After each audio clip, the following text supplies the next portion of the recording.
बाकी है। कुछ इंचों का जो चट्टान थी उसको काटने का कार्य है वो लगातार किया जा रहा है। तो कहा जा सकता है कि कुछ ही क्षणों के बाद जो चेतना जो पिछले 8 दिन से उस बोरवेल में फंसी हुई थी, 160 फीट की गहराई में फंसी हुई थी, चट्टान में फंसी हुई थी, उसको बाहर निकाल लिया जाएगा। मैं तस्वीर में दिखाना चाहूँगा किस प्रकार से जो एनडीएफ के जो जवान है, जो एनडीएफ की टीम है, उसको बच्ची को बाहर निकालने के लिए प्रयासरत है, क्योंकि अब कुछ ही क्षणों बाद जो बच्ची को बाहर निकाला जाएगा, किस प्रकार की जो स्थिति होगी उसे निपटने के लिए जो पुलिस जाब्ता यहाँ तैनात कर दिया गया है। तस्वीरों में आप देख सकते हैं कि नीचे जो एनडीआरएफ के जो जवान थे वो अभी बोरवेल से जो गड्ढा पैरेलल खोदा गया था उससे बाहर निकले हैं। वो उनको कंबल उड़ा के है जो अलाव के पास बैठाया गया है, ताकि क्योंकि नीचे का जो टेम्परेचर था, जो परेशानी को सामना करना पड़े, जो वातावरण अनुकूल रहे, उनको स्वास्थ्य संबंधी कोई परेशानी नहीं हो, उसके लिए उनको अलाव के पास बैठाया गया है। फिलहाल जो एनडीआरएफ के टीम के जो सदस्य हैं लगातार जो उस ड्रिल कर रहे हैं। चट्टान जो हार्ड रॉक आई थी, जो इस देरी का कारण बनी थी, हार्ड रॉक की वजह से जो काफ़ी देर हो चुकी थी, उसको अब लगभग पूर्ण कर लिया गया। हार्ड रॉक को काट लिया गया है। कुछ इंच की मोटाई का जो चट्टान है, बस वो ही कार्य बाकी रह गया है। कुछ क्षणों बाद है जो बच्ची को बाहर निकाल लिया जाएगा।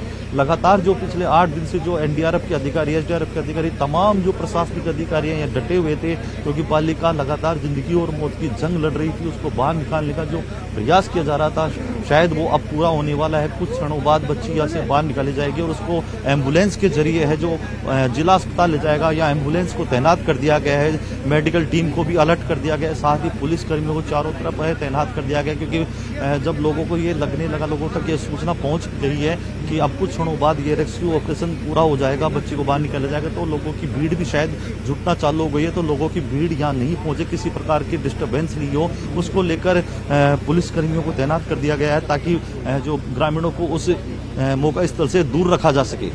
बिल्कुल हीरालाल, क्योंकि चट्टान की वजह से काफी दिक्कतों का सामना करना पड़ा। हमने देखा कि पहले तो गीली मिट्टी, उसके बाद से पत्थर की लेयर और अब चट्टान। हालांकि अपडेट यही है कि एनडीआरएफ की जो टीम है वो पहुंच चुकी है। जल्द से जल्द चेतना को बाहर निकालने की कोशिश भी की जा रही है। अधिकारी वहां पर जो मौजूद है, जरा बातचीत करने की कोशिश कीजिए, क्या कुछ कह रहे हैं?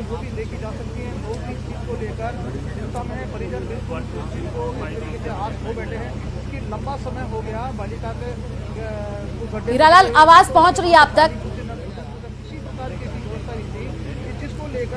तो देखिए, तस्वीरें आपको दिखा रहे हैं संवाददाता हमारे ग्राउंड जीरो से पल पल की अपडेट दे रहे हैं। और इस पूरे मामले में जानकारी यही है कि कभी भी चेतना बाहर आ सकती है, क्योंकि रेस्क्यू ऑपरेशन तेज कर दिया गया है और चेतना के करीब एनडीआरएफ की टीम पहुंची है। मौका स्थल पर हलचल तेज होता हुआ दिख रहा है। आपको बता दें कि जो है 3 साल की मासूम चेतना जो कि बोरवेल में फंसी हुई है, तमाम तरीके की कोशिशें की जा रही हैं।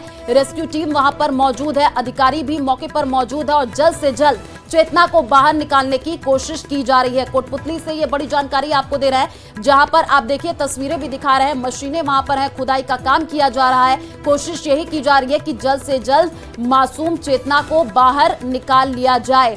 परिवारजनों का रो रो करके बुरा हाल है। आपको बता दें कि चेतना की मां लगातार अपील यही करती हुई कि जल्द से जल्द उनकी बच्ची को सुरक्षित बाहर निकाला जाए। और ज्यादा जानकारी के लिए हीरालाल हमारे साथ जुड़ चुके हैं। हीरालाल, लगातार आप तस्वीरें दिखा रहे हैं, वहां पर जो अधिकारी मौजूद है उनसे बातचीत करने की कोशिश कीजिए। कितना और इंतजार करना होगा जब चेतना बाहर आएगी? जी बिल्कुल, देखिए 8 दिन से जो लगातार लोगों का इंतजार था, परिजनों को इंतजार था, जो बच्ची बोरवेल में फंसी हुई थी उसको बाहर निकालने के लिए जो एसडीआरएफ की टीम थी वो लगातार प्रयास कर रही थी। जितने भी तमाम जो प्रशासनिक अधिकारी थे वो यहाँ मौजूद थे, तो उनका जो इंतजार है वो शायद अब खत्म होने वाला है। मैं दिखाना चाहूँगा तस्वीरों में जो एनडीआरएफ की टीम के जो मेंबर हैं वो नीचे जब बोरवेल में गए थे, अब आप देख सकते हैं एक ड्रिल मशीन के जरिए, एक हैमर के जरिए मिट्टी को हटाने का जो प्रयास है वो किया जा रहा है। क्योंकि अब कुछ क्षणों बाद जो बालिका चेतना है, 3 वर्षीय जो बालिका चेतना है, जो 8 दिन पहले इस बोरवेल का जो गड्ढा था उसमें 160 फीट की गहराई में जाकर अटक गई थी, उसको निकालने के लिए जो टीमें यहाँ पहुंची थी, जो एसडीआरएफ की टीम है, एनडीआरएफ की टीम है, तमाम जो पुलिस अधिकारी वो यहाँ पहुंचे थे, प्रशासनिक अधिकारी पहुंचे थे, वो लगभग अब उनका जो इंतजार है, उनका कार्य है वो पूर्ण होने वाला है। मैं एसडीएम जो यहाँ पे एडिशनल एसपी है वो यहाँ पहुंचे, हम उनसे बात करने को किस प्रकार की स्थिति है। जी बिल्कुल, जो टनल का काम है वो लगभग पूरा होने वाला है। 8 फीट के आसपास टनल का काम है, खुदाई का वो हो चुका है। जल्दी ऑब्जेक्ट को फाइंड आउट करने की कोशिश जारी है। जीओ से भी अभी टीम एक्सपर्ट बुलवाई हुई है, वो भी मॉनिटर कर रहे हैं, मेजरमेंट कर रहे हैं। ऑब्जेक्ट को फाइंड आउट की कोशिश अभी की जा रही है। जल्दी जब ऑब्जेक्ट फाइंड आउट हो जाएगा तुरंत प्रभाव से चेतना को रेस्क्यू किया जाएगा। सर बताया जा रहा है कि मेडिकल किट भी नीचे पहुंचा दी गई है, उसके माध्यम से लगता है कि कहीं बालिका हाथ लग गई हो और भगवान करे सकुशल हाथ लगे। नहीं, अभी ऑब्जेक्ट फाइंड आउट नहीं हुआ है, बच्ची फाइंड आउट नहीं हुई। जैसे ही फाइंड आउट हो जाएगी चेतना को जल्दी से जल्दी रेस्क्यू किया जाएगा। लगभग 8 फीट के अराउंड हो गया है जो टनल खुदाई का काम। अब ऑब्जेक्ट को फाइंड आउट करने की कोशिश की जा रही है। जल्दी कोशिश है कि जैसे ही बच्ची कितना समय और लगता समय के बारे में अभी कोशिश लगातार टीम कार्रवाई कर रही है। जैसे ही फाइंड आउट हो जाएगी बच्ची तुरंत प्रभाव से रेस्क्यू की जाएगी। सर बोरवेल और जो पहले जो गड्ढा बनाया गया है दोनों के सीसीटीवी में भी पूरी तरीके से नजर बनाई गई। दूसरा आप मेजरिंग जो है एक्यूरेसी है वो भी प्रॉपर तरीके से की जा रही है क्या? जी बिल्कुल, जो अभी जैसे मैंने बताया 8 फीट के अराउंड है टनल की खुदाई हो चुकी है। अभी मेजरमेंट किया जा रहा है कि सही डायरेक्शन में है या नहीं। एक बार मेजरमेंट हो जाता है फिर एक बार आगे की कार्रवाई की जाएगी। Thank you. बिल्कुल देखिए ये एसडीएम थे, इन्होंने बिल्कुल बताया। तो ये थे कोटपुतली एसडीएम ब्रजेश कुमार चौधरी, जिनका कहना है कि जो 8 फीट का टनल था वो कंप्लीट कर लिया गया है, उसकी खुदाई कर ली गई है, टनल कंप्लीट कर लिया गया है। कुछ क्षणों बाद है जो विक्टिम है जो बालिका बोरवेल में फंसी हुई है उस तक पहुंच जाएगा, क्योंकि हाई टेक्निक के जो उपकरण यहाँ मंगाए गए थे उनके द्वारा उस बच्ची की लोकेशन जो एक्यूरेसी है वो मापी गई थी। 3 टीमें यहाँ बुलाई गई थी, उनके उपकरण के जरिए जो टीमें यहाँ पहुंची थी हाई टेक्निक उपकरण थे। जो खेतड़ी अजमेर भीलवाड़ा से यहाँ जो उपकरण मंगाए गए थे, टीमें आई थी, उनके जो एक्यूरेसी नापी गई थी। तो कहीं ना कहीं कहा जा सकता है, हालांकि समय के बारे में एसडीएम ने अभी बताने से इनकार कर दिया क्योंकि समय की जो अनिश्चितता है उसका कोई पता नहीं है। लेकिन उनका साफ तौर पे कहना है कि 8 फीट का जो टनल है वो कंप्लीट कर लिया गया है, उसकी खुदाई कंप्लीट कर ली गई है। अब कुछ क्षणों बाद है जो विक्टिम तक है जो टीम जो एनडीआरएफ की टीम गड्ढे में लगातार रेस्क्यू कर रही है। पिछले 5 घंटे से जो 3 जवान टनल बनाने का कार्य कर रहे थे उनकी मेहनत जो सफल होती नजर आ रही है। कुछ क्षणों बाद जो 180 घंटों का जो इंतजार था वो शायद अब पूरा होने वाला है। बिल्कुल हीरालाल, क्योंकि 8 दिन से बोरवेल में चेतना फंसी हुई है, निकालने के तमाम प्रयास किए जा रहे हैं और आप लगातार जो है तस्वीरें भी दिखा रहे हैं, पल पल की अपडेट दे रहे हैं। आपने सुना होगा परिवारजनों ने आरोप लगाया था कि कलेक्टर मौके पर नहीं पहुंची, हालचाल जानने की कोशिश नहीं की। क्या कलेक्टर अब मौके पर पहुंची है, कोई बातचीत हो पाई है?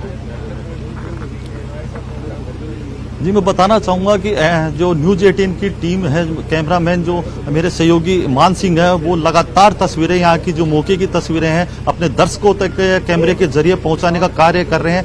लेकिन परिजनों का जो आरोप था, जब जिला कलेक्टर 3 दिन के अवकाश पे थी, उनकी माता जी अस्वस्थ थी तो वो अवकाश पे चल रही थी, जब उनके पास बच्ची के बोरवेल में गिरने की सूचना पहुंची, जिला कलेक्टर 3 दिन बाद यहाँ पहुंची तो परिजनों ने आरोप लगाया था कि जो कलेक्टर उनसे मिलने नहीं आई। हालांकि जब ये न्यूज है जो न्यूज 18 राजस्थान ने प्रमुखता से चलाई, उसके बाद जिला कलेक्टर ने परिजनों के पास जाकर मुलाकात की, उनको सांत्वना दी और पल पल की अपडेट जो रेस्क्यू ऑपरेशन को लेकर उनके द्वारा प्रयास किए जा रहे थे उनसे परिजनों को अवगत कराया। साथ ही उन्हें ढांढस बताया कि जो बालिका है जो बोरवेल में गिरी है तो उसको निकालने के लिए जो जिला प्रशासन जो एफर्ट कर सकते हैं वो लगातार उनके द्वारा किए जा रहे। तो उसके बाद जो जिला कलेक्टर है कल्पना अग्रवाल लगातार मौका स्थल पर पहुंच रही थी, घटना स्थल पर पहुंच रही थी। अधिकारी जो एसडीआरएफ के एनडीआरएफ के उनसे लगातार संवाद बनाई हुई थी। जितने भी जो आवश्यक दिशा निर्देश थे वो उनके द्वारा दिए जा रहे थे। जितनी जो संसाधनों की जो मांगे एसडीआरएफ की टीम द्वारा की जा रही थी, एनडीआरएफ की टीम द्वारा की जा रही थी, वो लगातार उनके जरिए एफर्ट्स और जो उनकी मांगे थी वो पूरे करने की वो हर संभव कोशिश करने में लगी हुई थी। दिन हो या रात वो लगातार यहाँ, उसके बाद जो आरोप लगे थे उसके बाद वो लगातार यहाँ पहुंचने का उनका जो दौर था वो लगातार जारी था। बिल्कुल हीरालाल, लगातार आप तस्वीरें भी दिखा रहे हैं क्योंकि एनडीआरएफ की टीम रेस्क्यू ऑपरेशन तेज करती हुई और ये कहा जा रहा है कि कभी भी चेतना को बाहर निकाला जा सकता है। आप इस पूरे खबर पर नजर बना करके रखिए। न्यूज 18 राजस्थान पल पल की अपडेट भी आपको देता रहेगा।